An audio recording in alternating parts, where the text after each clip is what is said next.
Hello everybody, welcome to this market report. My name is Christian Charlo. Today we're Friday, May 8th, 2015. Today folks, I want to make a follow-up because we have today the publication of the employment report in the US. What it showed is that the US economy created 223,000 jobs. That's slightly above estimates. So this reading though actually kind of reassures investors because it's a reading that's not as great. It's not as bad, it's just okay. So with this, they think that the Fed won't have enough ammunition to actually raise interest rate in the month of June.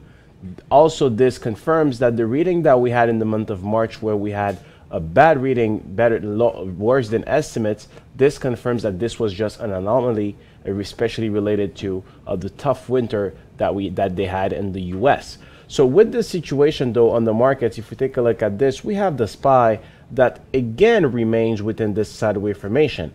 So for swing trading, it's definitely a tough market as long as you do not have a clear cycle on the upside or on the downside. I don't think that for swing trading today there are any opportunities to open any positions. For instance, on marketgurus.tv that you can have access for free for 10 days just by clicking at the link below.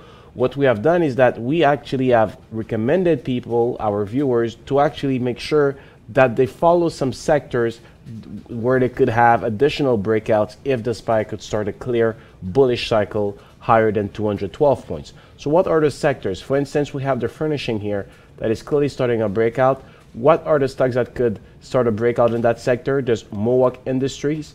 Actually, on marketgurus.tv, it's among the list of the stocks that could start a breakout. So if that stock goes above 187.25, Mohawk Industries will be a clear buy. It will clearly break this important sideways formation. Interface also in the furnishing sector, higher than 22.56, that will be a buy. But so far the stocks remains neutral, just like the markets. And the footwear sector, there's Nike. Nike broke out yesterday. We recommended that stock as a buy on marketgurus.tv. Now it's a second day movement. I still think it's an opportunity to get it into Nike with an exit point at $99.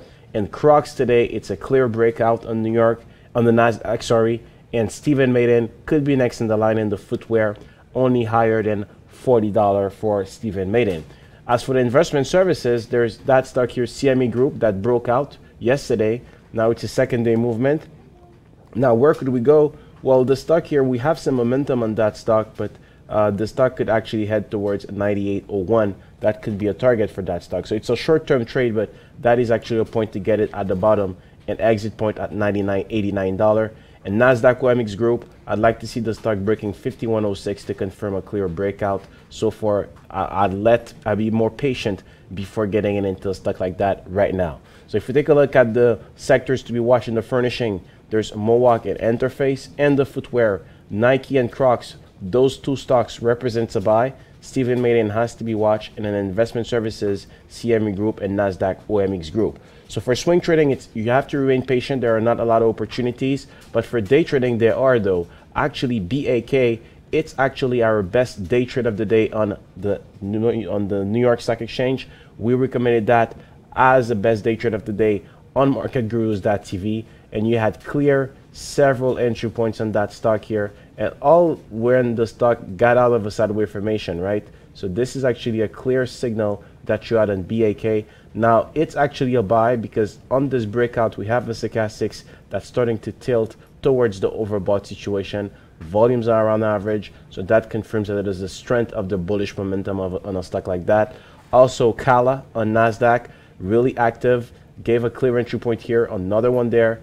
Another one here that was clear because they had the stochastics that was tilting towards the overbought situation on the clear breakout. The next entry point is at 13.95 on the break of that important resistance. And Crew Energy on the TSX, also active, one clear entry point here. And since then, you could have just trend trade that stock.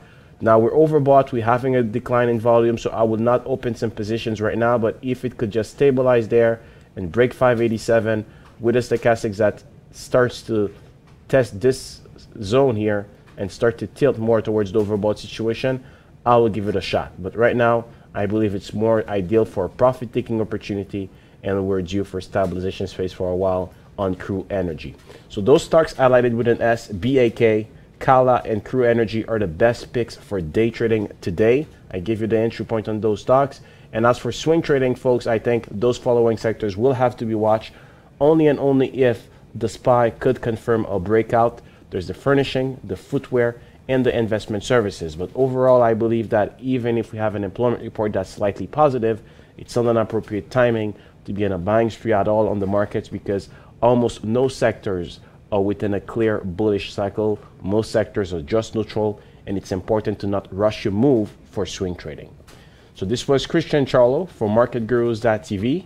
See you next week for your market report.